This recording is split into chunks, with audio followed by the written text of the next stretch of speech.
అనగనగా ఒక ఊరు. ఆ ఊర్లో అయితే గుడిని అయితే కట్టినారు. సో ఆ గుడికి ఎదురుగా ఒక ధ్వజస్తంభం ఏర్పాటు చేయాలని ఎంతో దూరం నుండి ఆ ధ్వజస్తంభాన్ని అయితే ఫైనల్గా ఆ ఊరికైతే తీసుకొచ్చినారు. ఇప్పుడైతే ఆ ధ్వజస్తంభం ఆ ఊరికి వచ్చిన తర్వాత వాళ్ళకైతే ఒక పెద్ద ప్రాబ్లం అయితే ఏర్పాటైంది. సో ఆ ధ్వజస్తంభాన్ని అయితే నిలబడడానికి అయితే చాలా కష్టపడ్డారు. కానీ కుదరట్లేదు. ఎంతమంది వచ్చి ట్రై చేసినా కూడా ఆ ధ్వజస్తంభాన్ని ఏర్పాటు చేయడానికి అయితే కుదరట్లేదు. వాళ్ళు ఎంత ప్రయత్నించినా సరే ఆ ధ్వజస్తంభాన్ని అయితే నిలబెట్టలేకపోయారు. అంత సుమారు 90 అడుగులు ఉన్నటువంటి ధ్వజస్తంభాన్ని నిలబెట్టడానికి అయితే చాలా కష్టపడుతున్నారు. కానీ కుదరట్లేదు. ఫైనల్గా ఒక గొల్ల అతను వచ్చేసి ఈ ఊర్లో ఎవరైతే ప్రతిభర్త ఉంటారో వాళ్ళు వచ్చి హెల్ప్ చేసినట్లయితే ఈ ధ్వజస్తంభాన్ని ఈజీగా అయితే నిలబెట్టచ్చు అని చెప్పేసి సలహా ఇస్తారు. సో ఎవరైతే ఈ రాజ్యాన్ని పాలిస్తున్నటువంటి కృష్ణమనాయుడు అయితే సో ఊర్లో ఎవరన్నా వచ్చి ప్రతిభర్త వచ్చి హెల్ప్ చేసినట్లయితే మొత్తం ఈ ధ్వజస్తంభాన్ని అయితే మనం నిలబెట్టచ్చు అని అయితే అడుగుతారు. ఇంతలో ఒక గొల్లతను వచ్చేసి నా వైఫ్ ప్రతివ్రత, నేను తననైతే తీసుకొస్తాను, సో తనైతే హెల్ప్ చేస్తుంది మొత్తం ఈ యొక్క ధ్వజస్తంభాన్ని నిలబెట్టడానికి అని చెప్పేసి సో రాజుగారి దగ్గర తాంబూలం అయితే తీసుకుంటారు. తాంబూలం అంటే మన భాషలో అమౌంట్, అంటే ఆ కాలంలో దాన్ని తాంబూలం అనేవాళ్ళు. సో తాంబూలం అయితే తీసుకున్న తర్వాత ఇంటికి వెళ్ళి వాళ్ళ భార్యను అయితే అడుగుతారు.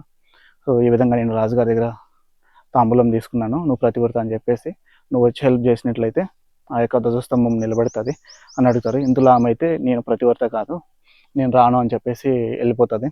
సో అతనైతే బాధతో ఒక తోట వెళ్ళి కూర్చుని ఉండిపోతాడు. ఇంతలో అతని చెల్లెలు వచ్చేసి ఏమైందని అడగగా ఈ విధంగా నేను రాజుగారి దగ్గర తాంబూలం అయితే తీసుకున్నాను, కానీ మీ వదిన వచ్చి రానంటుందంటే సరే నేను వస్తానని చెప్పేసి చెల్లెలు వస్తుంది. ఈ రాజ్యాన్ని పాలించే కృష్ణమనాయుడు అయితే ఇప్పుడైతే నువ్వు వచ్చినావు, సో కృష్ణమనాయుడు అయితే ఈ విధంగా చెప్తారనమాట.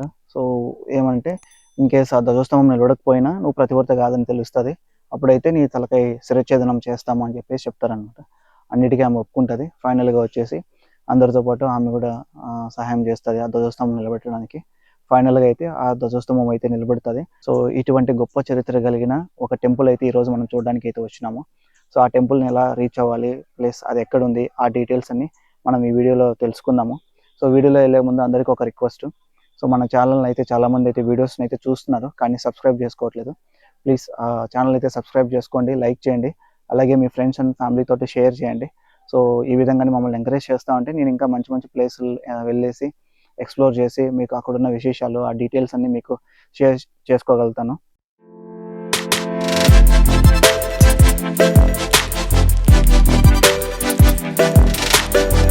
ప్రజెంట్ మనం అయితే మదనపల్లి బస్ స్టాప్ దగ్గర అయితే ఉన్నాము. సో ఈ మదనపల్లి బస్ స్టాప్ నుండి కొద్దిగా ముందరకు వెళ్ళినట్లయితే గొల్లపల్లి క్రాస్, అక్కడ నుండి లెఫ్ట్ తీసుకుంటే మనది ఓల్డ్ హైవే, ముందు ఇదే రింగ్ రోడ్, చిన్న రింగ్ రోడ్ మదనపల్లి, ఆ రోడ్ లో కనెక్ట్ చేసి మనం ఇంకా ఏదైతే మదనపల్లి కడప, మదనపల్లి అంగళ్ళ రూట్ ఏదైతే ఉంటుందో ఆ రూట్ లోకి అయితే కనెక్ట్ అయిపోతాము. చూడండి ఎంత డేంజరస్ గా వెళ్తున్నారు ఇల్లు. ఫైనల్ గా అయితే మనము ఈ నేషనల్ హైవే కనెక్ట్ అయిపోయినాము. ఇప్పుడైతే మనం అమ్మచెరువు మిట్ట ఏదైతే మదనపల్లి కడప రూట్ లో వస్తుందో అమ్మచెరువు మిట్ట మీద అయితే వెళ్తున్నాము.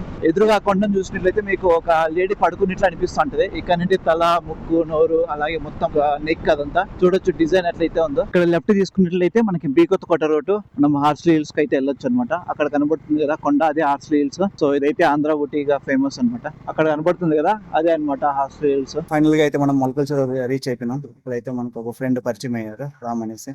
చెప్పండి మీ పేరు? రామ్. ఏం చేస్తుంటారు మామూలుగా? ఓన్గా ఐచర్ ఉంది, చిన్న బిజినెస్. ఓకే, ఐచర్ అంటే మామూలుగా ట్రాన్స్పోర్టేషన్. మీరు ఉండేది ప్రాపర్ ఇక్కడే అండి, జస్ట్ 5 కిలోమీటర్ ఉంటుంది. ఊరి పేరు వీరాంజనేపురం, చిన్నపల్లి. ఇక్కడ వస్తుంది కోట దగ్గర. కరెక్ట్. ఓకే బ్రో, మన సబ్స్క్రైబర్ రామ్ అయితే వస్తే మాట్లాడుకున్నాము, ఎక్స్పీరియన్స్ అంతా షేర్ చేసుకున్నాం. సో ఇప్పుడైతే మనం మొలకల్ చెరువు టౌన్ లోకి వచ్చేసాం కదా. ఈ టౌన్ ఎంట్రన్స్ లోనే ఇక్కడ మనకి రైట్ వెళ్ళినట్లయితే ఈ రైల్వే గేట్ అయితే కనపడుతుంది. సో ఈ రైల్వే గేట్ ఇంటి మనం ఎంటర్ అవుతానే మనకి తమ్మలపల్లి రోడ్ అయితే ఒకటి వస్తుంది. ఆ రోడ్ లో అయితే మనం వెళ్దాం. ఇప్పుడు ఇక్కడైతే మనం లెఫ్ట్ తీసుకోవాలా తమ్మలపల్లి రోడ్డుకి. సోంపాలెం 5 కిలోమీటర్లు సోంపాలెం ఊర్లోకి అయితే వచ్చేసినాము. సో ఇక్కడ నుంచి మనకి టెంపుల్ దగ్గరే ఉంది. అమ్మా సైడ్ ఇవ్వండి, ఇది మీ ఊరే కానీ నాకు సైడ్ ఏంటి, నేను వెళ్ళిపోతాను. ఫైనల్గా ఇదే అనమాట గుడి ఎంట్రన్స్. సో మన గుడి ఎంట్రన్స్లోనే మొత్తం టెంపుల్ యొక్క డిజైన్, మెయిన్ గేటు, సో అక్కడి మొత్తం మ్యాప్స్ అన్ని అరేంజ్ చేసినారు.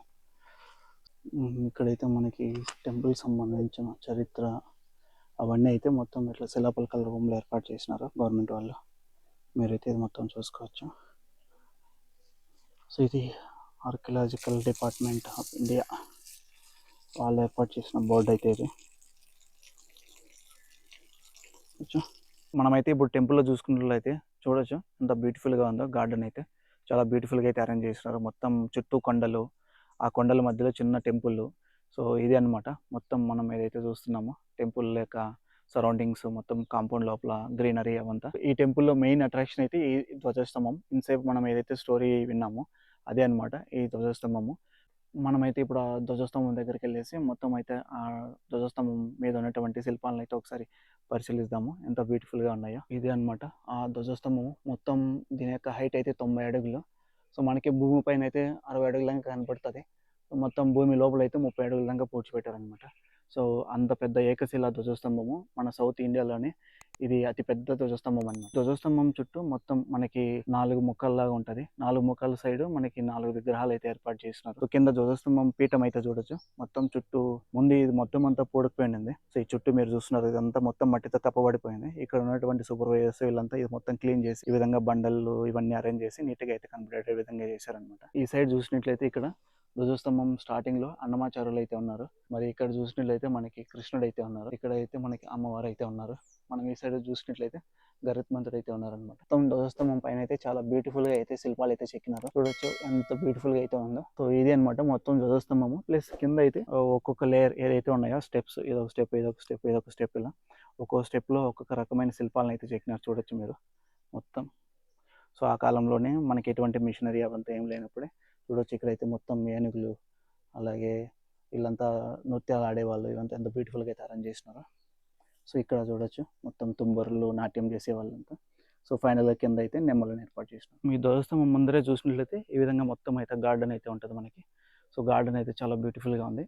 ఇంకా ఈ టెంపుల్ యొక్క చరిత్ర, ఎవరు కట్టించినారు అండ్ తర్వాత ఎవరు దీన్ని కంటిన్యూ చేసినారు, ఆ డీటెయిల్స్ అనేది తెలుసుకుందాము. ఈ టెంపుల్ అయితే ఫస్ట్ మల్లిచోళులు నిర్మాణం అయితే స్టార్ట్ చేసినారు. ఆ తర్వాత మన యొక్క విజయనగర రాజులు అయితే కంటిన్యూ చేసినారు అనమాట. మొత్తం మనం టెంపుల్ లోపలికి వెళ్ళి మొత్తం అయితే ఎక్స్ప్లోర్ చేద్దాము. ఇంకా లోపల అయితే చాలా విశేషాలు ఉన్నాయి. అవి ఒకటి అయితే చూసుకుంటూ వెళ్దాం. సో ఇదే అనమాట ఆలయం యొక్క మెయిన్ ఎంట్రన్స్ గోపురం. సో ఈ గోపురం ఆల్మోస్ట్ మొత్తం శిథిలావస్థకి అయితే చేరిపోయింది. చూడొచ్చు మొత్తం విగ్రహాలు అన్ని ధ్వంసం అయిపోయినాయి. వివిధ రాజులు అయితే మొత్తం అంతా దండయాత్రలు చేయడం, మన గుళ్ళన్నిటిని పగలగొట్టేయడము ఇవంతా చేస్తూ వచ్చినారు కదా. సో ఆ విధంగా మనకి ఎన్నో ఉన్నటువంటి హిందూ దేవాలయాలన్నీ మొత్తం డిస్ట్రాయ్ అయిపోయినాయి. సో వాటిల్లో ఇది కూడా వన్ ఆఫ్ ద టెంపుల్. రండి మనమైతే లోపలికి వెళ్దాము. ఇది మెయిన్ ఎంట్రన్స్.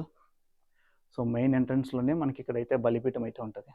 ఈ విధంగా బలిపీఠం అయితే ప్రతి ఒక్క గుళ్ళోనే ఉంటుంది. సో బలిపీఠం ఉండడానికి కూడా ఇంకొక రీజన్ అయితే ఉంది. ఎవరికైనా తెలిసినట్లయితే కమెంట్ రూపంలో తెలియజేయండి. సో బలిపీఠం ప్రతి ఒక్క గుళ్ళో మెయిన్ ఎంట్రన్స్లోనే ఎందుకు పెడతారని చెప్పేసి.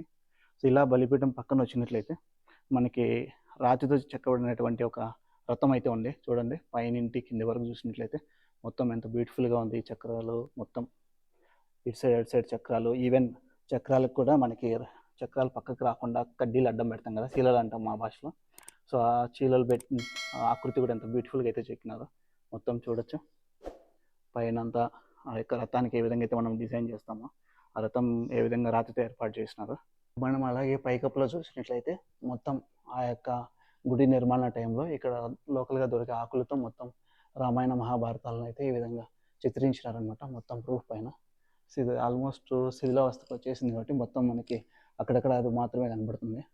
నెక్స్ట్ మీరు ఇది చూస్తున్నారు కదా, ఇదైతే వంటశాల. ఆ టైంలో గుళ్ళోకి వచ్చిన వాళ్ళు ఇక్కడ స్టే చేసి ఇక్కడ వంట చేసుకునే వాళ్ళు అనమాట.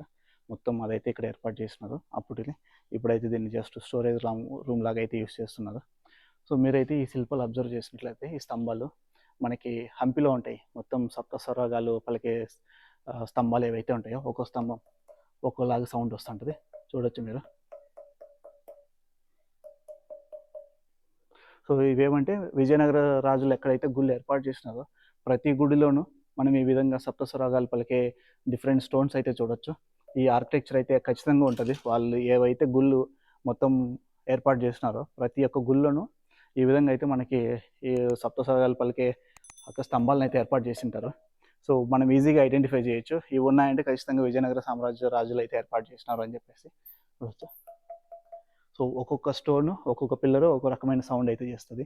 ఇదైతే కళ్యాణ మండపం మొత్తము. ఇది వచ్చేసి చెన్నకేశ్వర స్వామి లక్ష్మీదేవిని అక్కడ కూర్చోబెట్టి ఆ యొక్క కళ్యాణ మండపంలో వివాహం చేసేవాళ్ళు అనమాట రాజుల కాలంలో. చూడొచ్చు ఇది మొత్తం కళ్యాణ మండపం కూడా ఎంత బ్యూటిఫుల్గా అయితే ఏర్పాటు చేసినారో. ఒక్కొక్క స్తంభం పైన కూడా ఈ విధంగా మంచి మంచి శిల్పాలు అయితే చెక్కినారు. ఆల్మోస్ట్ ఒక స్తంభం ఉన్నట్లు ఇంకో స్తంభం అయితే ఉండదు. ఆ యొక్క శిల్పాలు చెక్కడం అయితే ఇక్కడ చూడొచ్చు. ఇదో రకంగా ఉంది శిల్పం మొత్తం పైనుండి చూడొచ్చు ఈ స్తంభం ఏ విధంగా ఉందో. సో అలాగే పక్కన చూసినట్లయితే ఈ స్తంభంలో ఆర్కిటెక్చర్ ఇంకో విధంగా అయితే ఉంటుంది, శిల్పాలు అయితే ఇంకో విధంగా అయితే చెక్కినారనమాట. సో నేను తీసి చూపిస్తాను ఇంకా. సో ఒక స్తంభం ఉన్నట్లు ఇంకో స్తంభం అయితే లేదు, అంత బ్యూటిఫుల్గా అయితే ఏర్పాటు చేసినారు. సో నెక్స్ట్ ఇటు సైడ్ చూసినట్లయితే ఇక్కడ ఇంకా మనకి డిఫరెంట్ డిఫరెంట్ శిల్పాలు అయితే చెక్కినారు. ఈ చుట్టూ కళ్యాణ మండపం చుట్టూ ఏవైతే స్తంభాలు ఉన్నాయో ఈ స్తంభాలు అయితే మాత్రం సూపర్. అసలు ఇక్కడైతే చూడొచ్చు ఇంకా మన బాస్ ఆంజనేయ స్వామి కూడా ఉన్నాయి. ఇక్కడ ఈ స్తంభం మీద చూసినట్లయితే పైనింటి మొత్తం నరసింహస్వామి అమ్మవారి విగ్రహాలు అయితే చూడొచ్చు. మొత్తం ఆయన యొక్క సైకిల్ ఇక్కడ హిరణ్యకశిపుడిని చంపడము అవన్నీ అయితే బ్యూటిఫుల్గా అయితే ఏర్పాటు చేస్తున్నారు. ఇక్కడ మీరు చూస్తున్నారు కదా, ఇదే అనమాట మెయిన్ కళ్యాణ వేదిక ఏదైతే ఉందో మండపం. చుట్టూ 4 పక్కల 4 స్తంభాలు. సో ఇవైతే బ్లాక్ స్టోన్స్. మనకి ఆల్మోస్ట్ ఈ స్టోన్ ఎక్కడ చూస్తామంటే మనకి బేలూరు, హలేబీడు ఏదైతే సోప్ స్టోన్ ఉంటుందో ఆ స్టోన్తో అయితే ఈ శిల్పాలు అయితే చెక్కినారు. చూడొచ్చు మొత్తం ఎంత బ్యూటిఫుల్గా ఉన్నాయో. ఇక్కడ అనమాట చెన్నకేశ్వర స్వామిని, లక్ష్మీదేవి వారిని కూర్చోబెట్టి వివాహం జరిపించేవాళ్ళు. మనమైతే ఇవన్నిటిని మొత్తం మండపం చుట్టూ ఉన్నటువంటి శిల్పాలను అయితే ఒకసారి తనివిగా చూసుకుందాము ఎంత బ్యూటిఫుల్గా అయితే ఉన్నాయో. ఈవెన్ ఇన్ డీటెయిల్ ఇది చూడొచ్చు. యొక్క పద్మం ఏదైతే ఉందో తామరపూ షేపు అవి కూడా ఎంత బ్యూటిఫుల్గా అయితే ఏర్పాటు చేస్తున్నారు. మనం ఇటు సైడ్ చూసినట్లయితే అమ్మవారు నరసింహస్వామి ఇద్దరు ఉన్నారనమాట ఈ గుడిలో. ఇదే అనమాట గుడి బ్యాక్ సైడ్ మొత్తం చిన్నగా మనకి ప్రదక్షిణలు చేసుకోవడానికి ఈ విధంగా అయితే ఏర్పాటు చేసినారు. ఇక్కడైతే లోపల అమ్మవారు ఉన్నారు మనకి. మధ్యలో అయితే మండపంలో ఈ విధంగా తామర పువ్వు డిజైన్ ఎంత బాగుందో చూడండి, అసలు బ్యూటిఫుల్గా అయితే ఉంది. ఈ పక్క వచ్చేసినట్లయితే విజయాల యొక్క విగ్రహాలు అయితే ఉన్నాయి. సో ఆల్మోస్ట్ ఇవన్నీ ధ్వంసం చేసేసినారు, ఓన్లీ పాదాలు మాత్రమే మిగిలినాయి మనకి లాస్ట్కి. ఈ గుడి మొత్తం మనం చూసినట్లయితే అంతా ఇంటర్లాకింగ్ సిస్టమ్తో మొత్తం మనకి గుడిని అయితే ఏర్పాటు చేసినారు. చూడొచ్చు మామూలుగా ఈ 2 స్టోన్స్ మధ్యలో ఇంకో స్టోన్ ఇక్కడ ఇంటర్లాకింగ్. మళ్ళీ ఇక్కడ నుండి చూసినట్లయితే ఇక్కడ నుండి మనం చూసినట్లయితే గుడి యొక్క మొత్తం ఓవర్ అయితే ఈ విధంగా ఉంది. పైన ఉన్నటువంటి విగ్రహాలు మొత్తం ఆల్మోస్ట్ ధ్వంసం, ఏమీ లేదు అసలు, మొత్తం ఇదైపోయినాయి. ఇక్కడ మీరు చూడొచ్చు ఒక స్టోన్కి ఏ విధంగా అయితే మనకి హ్యాంగర్ లాగా ఎంత బాగా ఏర్పాటు చేసినారు. ఒక స్టోన్ని ఈ విధంగా హోల్ పెట్టేసి ఇక్కడ చూస్తున్నారు కదా, సేమ్ ఇలాంటి ట్రైనే మనము హంపీలోకి వెళ్ళినట్లయితే అక్కడ టెంపుల్లో కూడా చూడొచ్చు. ఇంకోటి ఏమంటే ఈ గుడి దగ్గర అయితే మనకి గుడి లోపల ఒక మన తెలుగు మూవీ షూటింగ్ అయితే జరిగింది. అదే మనకి కళ్యాణ్ రాము, కాజల్, తేజ వీళ్ళ డైరెక్షన్లో ఉన్నటువంటి లక్ష్మీ కళ్యాణం అనే మూవీ అయితే ఇక్కడే షూటింగ్ జరిగింది అనమాట. సో మీరు ఆ మూవీలో చూసినట్లయితే టెంపుల్ ఏదైతే ఉంటుందో ఇదే అనమాట ఆ టెంపుల్. ఇటు సైడ్ మీరు చూస్తున్నారు కదా, ఇదైతే గొల్ల మండపము. సో దీనికి కూడా అయితే ఒక స్టోరీ ఉంది, అదైతే ఇప్పుడు తెలుసుకుందాము. సో ఈ గుడిని నిర్మించేటప్పుడు రాజులకి, ఇక్కడ పనిచేసే అర్చకులకి, శిల్పులకి, ఇక్కడ ఉండే గొల్ల వాళ్ళు అయితే మజ్జిగ అలాగే పెరుగు అంతా పెట్టి వాళ్ళకి ఎంత ఏర్పాటు అయితే చేసేవాళ్ళు అనమాట. సో మొత్తం ఈ గుడి కన్స్ట్రక్షన్ కంప్లీట్ అయ్యేంత వరకు వీళ్ళైతే మంచిగా పెరుగు ఇవన్నీ ఇచ్చేవాళ్ళు. ఫైనల్గా గుడి అంతా కంప్లీట్ అయిపోయిన తర్వాత ఇక్కడ ఉన్నటువంటి రాజు అయితే ఈ గొల్ల వాళ్ళకి అడిగి, మీకు ఇంత మాకు సేవ చేసినారు కదా, మీకు ఏమన్నా కావాలంటే అడగండి ఇస్తామని చెప్పినప్పుడు ఇక్కడ ఉన్న వాళ్ళు అయితే మాకు ధన రూపేణా ఏమొద్దు, సో మాకు గుర్తుగా ఒక గొల్ల మండపాన్ని అయితే ఏర్పాటు చేయండి అని చెప్పి కోరుకుంటారు. సో ఇప్పుడైతే మనం చూస్తున్నాం కదా, ఇదంతా గొల్ల మండపము. ఈ ప్లేస్ అయితే వచ్చినట్లయితే ఎవరైతే రాజు కృష్ణమనాయుడు ఉన్నారో ఇక్కడ కూర్చొని మనకైతే ప్రజలతో మాట్లాడడము, తీర్పులు చెప్పడం అంతా ఇక్కడ చేసేవాళ్ళు అనమాట. ఇది ఆ ప్లేస్ మనకి. మనమైతే ఈ గొల్ల మండపం స్టార్టింగ్లో చూసినట్లయితే ఇటు సైడ్ ఒక విగ్రహం మజ్జిగ పట్టుకున్నట్లు, అలాగే ఇటు సైడ్ వచ్చినట్లయితే ఇంకొక విగ్రహము పెరుగు పట్టుకున్నట్లు. ఎందుకంటే వీళ్ళు ఈ యొక్క గుడి నిర్మించేటప్పుడు మజ్జిగ, పెరుగు ఇవన్నీ ఇచ్చి ఇక్కడ వాళ్ళకి సపరేట్ చేసేవాళ్ళు కదా. సో అందుకు గుర్తుగా ఈ గొల్ల మండపాన్ని ఈ విధంగా అయితే డిజైన్ చేసినారు. ఇట్లాగా మనం పక్కన వచ్చినట్లయితే ఆల్మోస్ట్ ఒక 30 అడుగులు ఎత్తైన అయితే ఒకటి కనబడుతుంది. సో ఇదేమంటే మెయిన్గా మనకి చెన్నకేశ్వర స్వామికి అలాగే లక్ష్మీదేవి వారికి ఉయ్యాల ఉత్సవం అయితే చేసేవాళ్ళు. సో ఆ ఉయ్యాల ఉత్సవం చేయడానికి అయితే ఈ విధంగా ఒక పెద్ద మండపాన్ని అయితే ఏర్పాటు చేసినారు. 4 పక్కల 4 పెద్ద పెద్ద కూసాలు ఏర్పాటు చేసి పైన మీరు చూసినట్లయితే ఇనుప కొక్కిలు అయితే ఏర్పాటు చేసినారు. ఆ కొక్కిలకి చైన్లు వేసి ఇక్కడ మధ్యలో ఇంకా ఉయ్యాలాగా ఏర్పాటు చేసి ఆ యొక్క దేవుళ్ళకి అయితే ఉయ్యాల ఉత్సవం అయితే చేసేవాళ్ళు. మనం ఇంకా చూసినట్లయితే లాంగ్ వ్యూలో టెంపుల్ ఈ విధంగా అయితే కనపడుతుంది మనకి. మొత్తం బ్యూటిఫుల్ గార్డెన్ చుట్టుపక్కల అంతా ఈ విధంగా అయితే ఉంటుంది అనమాట, చూడొచ్చు. సో ఇదైతే మనము ఈ గుడి ఇట్లా మొత్తం పాడుబడిపోయిన లాగా లేకుండా కొద్దిగా బ్యూటిఫుల్గా మెయింటైన్ చేసినట్లయితే ఒకసారి జస్ట్ ఇమాజిన్ చేసుకోండి, ఇది మొత్తం రెనోవేట్ చేసి ఆ యొక్క గోపురము, టెంపుల్ ఈ విధంగా అంతా మొత్తం నీట్గా డిజైన్ చేసినట్లయితే ఎంత బాగుంటుంది అసలు. మనం అలా గుడి మొత్తం చూసుకొని ఇట్లా గార్డెన్లో అయితే కొద్దిగా నడుస్తున్నాము. ఇటు ముందర వెళ్ళినట్లయితే మనకి కోనేరు అయితే ఉంది. సో ఆ కోనేరుని అయితే ఇప్పుడు చూద్దాము. ఇక్కడ చూస్తున్నారు కదా, అదే అనమాట కోనేరు. ఇప్పుడు మొత్తం అంతా గుర్రపు డెక్క మొత్తం చెత్త చెదరం అంతా పడిపోయినాయి దీంట్లో. ఇది మనకి ఆ కోనేరులోకి వెళ్ళడానికి మెటికలు అవంతా నీట్గా అయితే ఏర్పాటు చేసినారు. మనం ఈ గుడికి రీచ్ అవ్వాలంటే మదనపల్లి నుండి మొలకల చెరువు నుండి తమ్మలపల్లి రూట్ అయితే ఉంటుంది. ఆ తమ్మలపల్లి రూట్లో మనకు ఒక 6 కిలోమీటర్స్ వచ్చినట్లయితే సోంపాల్యం అనే విలేజ్ అయితే ఉంటుంది. ఆ విలేజ్ లోపలే మనకి ఈ టెంపుల్ అయితే ఉంది. జస్ట్ విలేజ్ నుండి ఒక 1/2 కిలోమీటర్ రోడ్ అయితే ఉంటుంది. ఆ రోడ్ ఇటు వచ్చినట్లయితే మనకి డైరెక్ట్గా రోడ్డు పక్కనే ఈ టెంపుల్ ఉంటుంది. లాంగ్ వ్యూలో చూసినట్లయితే ఎంత బాగుందో టెంపుల్. సూపర్గా ఉంది అసలు. చాలా బ్యూటిఫుల్గా ఉంది. అయితే మొత్తం టెంపుల్ ఎక్స్ప్లోర్ చేసుకున్నాం. ఇంకా next return to home. So మనం ఏదైతే వచ్చినామో రూటు ఈ యొక్క సోంపాల్యం టు మొలకల చెరువు టు మదనపల్లి అటు వెళ్ళిపోదాం. ఈ వీడియో మీకు నచ్చినట్లయితే ప్లీజ్ లైక్ చేయండి, షేర్ చేయండి, సబ్స్క్రైబ్ చేయండి. Thanks for watching. జై హింద్.